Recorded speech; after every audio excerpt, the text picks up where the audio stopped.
Selamat datang di sesi penjelasan ilmiah kita. Hari ini kita akan membahas sebuah topik yang sering kali diremehkan dan hanya dianggap sebagai masalah kosmetik atau estetika belaka, yaitu halitosis atau bau mulut. Tapi tunggu dulu, sebagai akademisi dan praktisi klinis, kita harus melihat lebih dalam. Halitosis ini sebenarnya adalah sebuah fenomena biologis dan biomolekuler yang luar biasa kompleks. Di sesi edukasi ini, kita akan membongkar tuntas patofisiologi halitosis secara komprehensif. Kita akan mulai dari apa yang terjadi di tingkat molekuler, hingga bagaimana pemahaman tersebut diaplikasikan secara nyata dalam tata laksana klinis. Agar pembelajaran kita berjalan logis dan sistematis, berikut adalah alur materi kita. Kita akan mulai dari klasifikasi dasar, lalu masuk ke mekanisme biomolekuler senyawa sulfur, peranan lingkungan mikrorongga mulut, patofisiologi halitosis ekstraoral, instrumen diagnosis molekuler mutakhir, dan ditutup dengan strategi tata laksana klinis yang komprehensif. Oke, mari kita mulai dengan bagian pertama, pendahuluan dan klasifikasi halitosis. Secara epidemiologi, signifikansi dari kondisi ini sama sekali tidak bisa dipandang sebelah mata. Tahukah Anda, halitosis itu menempati peringkat ketiga sebagai alasan utama kenapa pasien mencari perawatan dokter gigi di seluruh dunia, tepat setelah kasus karies dan penyakit gusi. Nah, kalau kita telusuri datanya, sekitar 85% dari kasus halitosis yang kita temui di klinik memang berakar dari dalam rongga mulut itu sendiri, atau halitosis intraoral. Sisanya, sekitar 15% berasal dari luar mulut.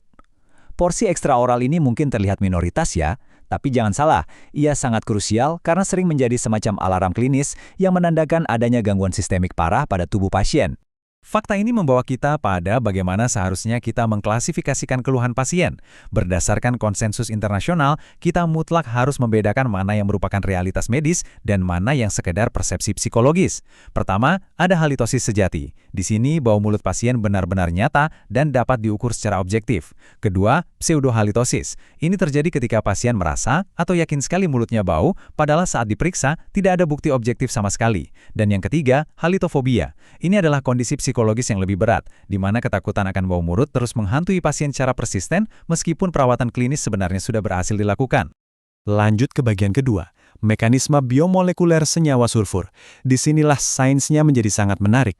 Memahami klasifikasi tadi mengantarkan kita pada akar masalah yang sebenarnya.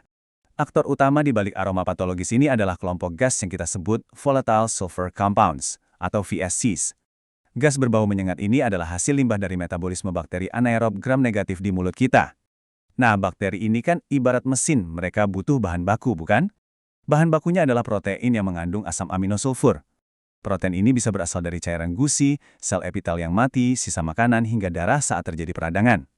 Begitu substrat ini tersedia, kelompok bakteri patogen yang sering kita sebut red complex, seperti Porphyromonas gingivalis, Treponema denticola, dan Tannerella forsythia, akan langsung berpesta dan memecah molekul protein tersebut. Mari kita zoom in dan lihat lebih dekat bagaimana reaksi pemecahan ini terjadi secara kimiawi. Bakteri menggunakan enzim spesifik bernama cysteine desulfidrase. Enzim ini bertugas membongkar asom amino cysteine, mereaksikannya dengan air, dan menghasilkan pirufat, amonia, dan yang paling krusial, gas hidrogen sulfida atau H2S. Menariknya, produksi hidrogen sulfida ini justru sering mendominasi pada pasien yang sebenarnya kesehatan gusinya tergolong baik, tetapi mereka memiliki tumpukan plak atau lapisan putih yang tebal di sepertiga posterior lidahnya.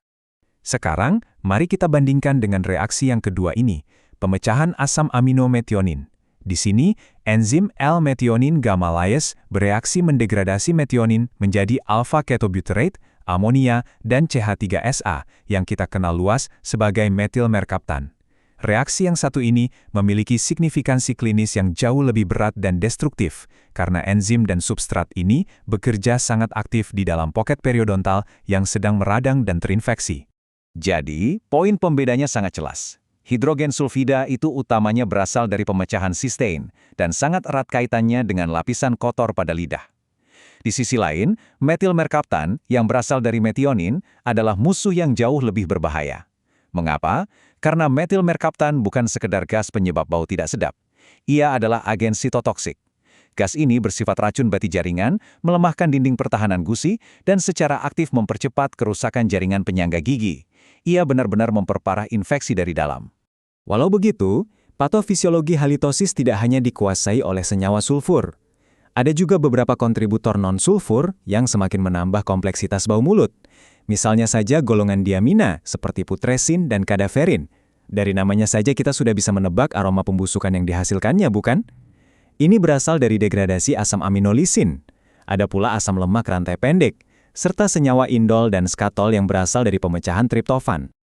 Pertanyaannya sekarang, mengapa bakteri perusak ini bisa begitu nyaman beraktivitas di dalam rongga mulut? Ini membawa kita masuk ke bagian ketiga, lingkungan mikro dan periodontitis.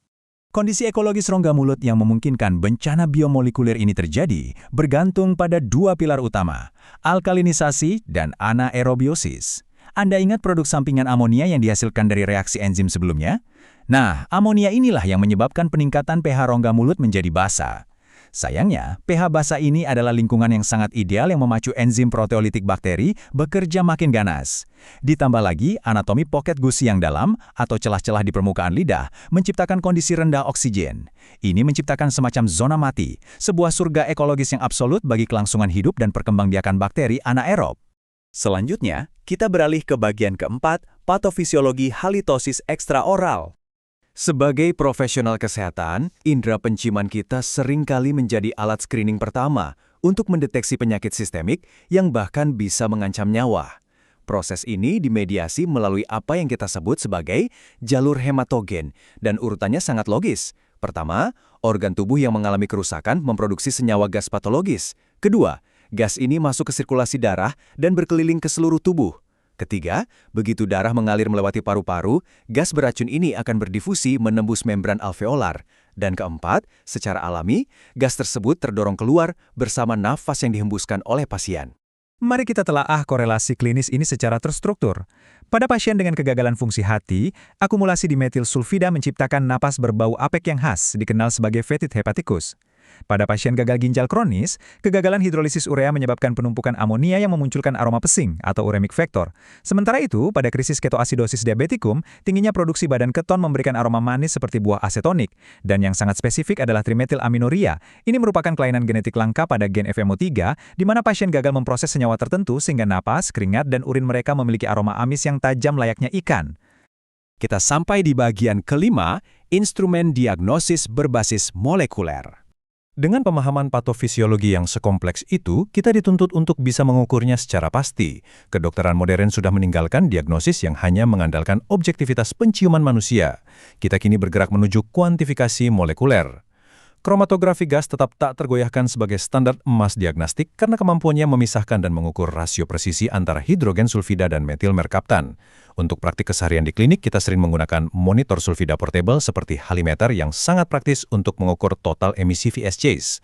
Selain itu, ada juga uji bana, sebuah tes biomolekuler yang sangat cerdas untuk melacak keberadaan enzim peptiase perusak yang diproduksi oleh bakteri Rett kompleks. Lalu, bagaimana kita menerapkan semua sains ini untuk merawat pasien? Kita bahas di bagian ke-6, strategi tata laksana komprehensif. Tentunya, diagnosis yang presisi harus bermuara pada terapi yang rasional. Disinilah ilmu kimia murni kita gunakan untuk memutus mata rantai halitosis. Perhatikan intervensi yang sangat elegan ini. Kita memanfaatkan ion seng atau zinc. Saat ion zinc yang bermuatan positif ini berinteraksi dengan gas hidrogen sulfida yang berbau tajam, ia secara kimiawi akan mengikat sulfur tersebut. Reaksi ini menghasilkan seng sulfida atau ZNS. Nah, wujud seng sulfida ini adalah senyawa padat yang tidak larut. Dan yang paling penting, wujudnya sama sekali tidak berbau. Jadi, gas berbau itu secara harfiah dinetralisasi dan dihilangkan murni melalui reaksi molekular.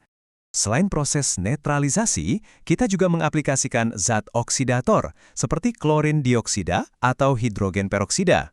Bahan-bahan ini secara proaktif menghancurkan molekul prekursor sehingga gas VSCs tidak sempat diproduksi oleh bakteri. Lebih jauh lagi, dunia medis modern kini sangat mengandalkan terapi probiotik.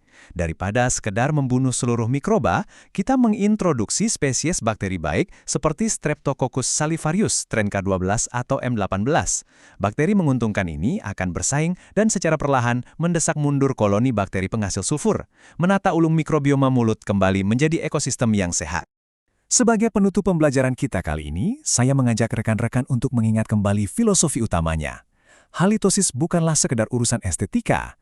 Ia adalah fenomena biologis yang sangat rumit, yang berakar pada jalinan interaksi biomolekuler antara lingkungan rongga mulut dan kondisi sistemik tubuh manusia.